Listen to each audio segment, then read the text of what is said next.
ఈ శోధనలు ఏ విధంగా ఉంటాయంటే, మనం ఎంతగా దేవునిలో ఎదుగుతామో,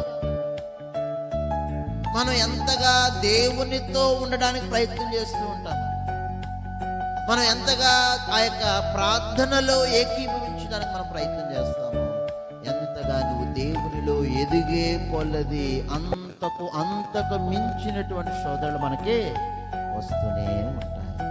మనం దేవునిలో ఎదిగే కొలది అపవాది ఏం చేస్తుందంటే, మనల్ని ఏ విధంగా పడగొట్టాలని చూస్తూ ఉంటుంది.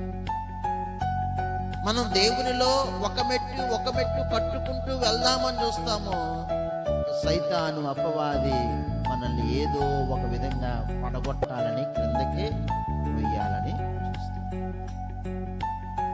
కాబట్టి ఇంతకుముందు కూడా చెప్పాను, నీవు ఎవరిని గెలిపిస్తావో అది నీ మీదే ఆధారపడదు, దేవుని మీద లేదండి. నువ్వు భగవంతున్నా లేదా ఈ అపవాది.